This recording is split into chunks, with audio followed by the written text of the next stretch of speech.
Ուրեմն կալուգացի օլիգարխի կուսակցությունը սկզբում, հետո նաև ԲՀԿ-ն էլ միացավ նրանց եւ սկսեցին բողոքել եւ բողոքներ ներկայացնել կենտրոնական ընտրական հանձնաժողով, որ երկու տեղամասում զինվորները շարունակել են քվեարկել 20:00-ից հետո, չնայած եթե 20:00-ից հետո քվեարկությունները տեղամասում շարունակվում են, ապա ավարտվում են մինչև վերջին քվեարկողը եւ այստեղ որևէ խախտում ըստ էության չկա։ Չնայած այս հանգամանքին Կենտրոնական ընտրական հանձնաժողովը տուրք տվեց այս բողոքներին եւ չեղյալ հայտարարեց ուրեմն քվեարկության արդյունքները, ինչի հետ ես կտրուկ անհամաձայնություն ունեմ, որովհետեւ սրա արդյունքում ամենաշատ ձայները կորցրեց քաղաքացիական պայմանագիր կուսակցությունը, որովհետեւ համապատասխանաբար ամենաշատ ձայները հավաքել էինք մենք, ու այս զրոյացնելու արդյունքում էլ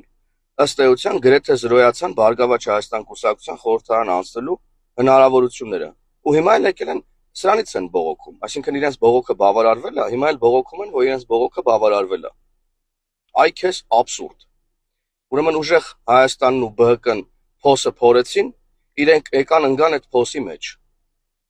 Հիմա էլ ինչ-որ տեսանյութեր են հրապարակում, թե բա սա ժողովրդավարության անկում է, թե բա մեր ձայները գողացան, թե բա դուք հատում եք ժողովրդավարության կարմիր գիծը եւ այլն եւ այդպես շարունակ։ Ու սա ասում են մարդիկ, որոնք համատարած ընտրակաշառքների ստի եւ կեղծիքի հիման վրա ձայներ են գողացել եւ մանդատներ են գողացել։ Դուք ավելի լավ կանեք գոնե 1%, 0.0001% պատիվ ունենաք, ու այդ մանդատները չվերցնեք։ Փողով գողացած, ստով եւ կեղծիքով ստացած մանդատները։ Հավանիչ տեսանյութը եւ բաժանորդագրվիչ նորությունները բաց չթողնելու համար։